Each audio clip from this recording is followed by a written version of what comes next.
Bi kari Octobre kalo tile 15 san 2023 an ka foli bɛ aw bɛɛ lajɛlen aw minnu sɔgɔlen bɛ Mifa Production jabaranin na nin wagati na an b'a fɔ aw ye ko ni aw ka dɔgɔkun kunnafoni wagati selen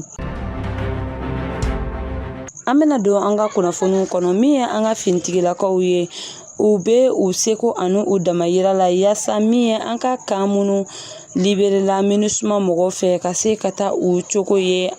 ani ka dugudenw lakana cogoya min na ni u seko ani u damayira ye wa u ye a yira fana ko u bɛna u seko n'u damayira bɛɛ kɛ yaasa u kana na don mɔgɔ gasi la fo ni mɔgɔ min taara baga u ma. Alamisa tɛmɛnen min ye an ka finitigilakaw ye ani russe finitigilaka minnu bɛ an fɛ yan yaasa ka an ka finitigilakaw dɛmɛ bamanciya wale kɛlɛli la olu sera Tesaltikaw fɛ yen nɔ an ka kan min tun bɛ ni MINUSMA tun bɛ a kɔnɔ ni u ye MINUSMA y'a ka kosi ni a ka kasaw kurun an ka finitigilakaw sera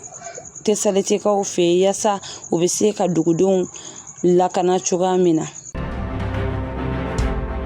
Octobre kalo tile 4 tɛmɛnen min ye commissaire divisionnaire Segu Manɛ ni a danga Musa B Keita ni u ka cɛdenw olu ye tɛgɛ kɛ sifinaka maa 2 la hôtel Bunker Cour kɔnɔna la faso kanu na u kɛlen ka tɛgɛ kɛ u la u ye ɲininkali tɛnku u la ɲininkali min kɛra sababu ye u ye tɛgɛ kɛ bolimafɛn sen 2 dɔ la ni o ye moto ye fo ka taga se bolola marifa dilannen 2 u ye o minɛ ni wagati in na min ye ni maa 2 in ye u bɛ commune 6 kiribulon tigilamɔgɔw ɲɛkɔrɔ yaasa kiri bɛ se ka tigɛ u kan cogoya min na. Ni wagati in na an bɛ taa an ka kɔkan kunnafoniw na alamisa tɛmɛnen Octobre kalo tile 12 san 2023 min ye monsieur Etienne John ye ale ye a yira diɲɛma la ko min ye Ziguinchor kiribulon tigilamɔgɔw ye ko u ye Usumani Sonko tɛgɛ don kalata sɛbɛnfuraw la yaasa a bɛ se ka kɛ cɛbɔ ye cogoya min na jamana kuntigi kalata nata la. N'an bɔra ye an bɛ taa Chad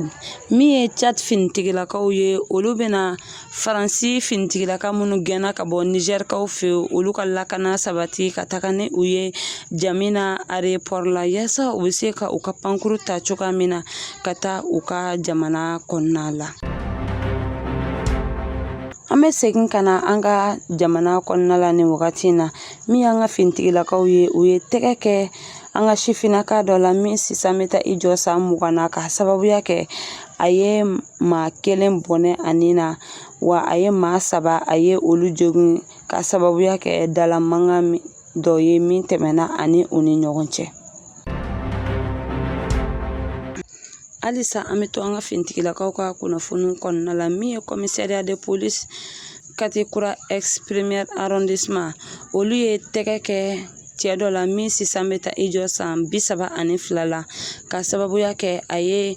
bingani wale ta ka ɲɛsin denmisɛnnin fitinin dɔ ma min sisan bɛ taa i jɔ san 10 na wa a ma da o dɔrɔn ma min ye denmisɛnnin fitinin maa 5 minnu sisan bɛ taa u jɔ san 6 fo ka taa bila san 8 na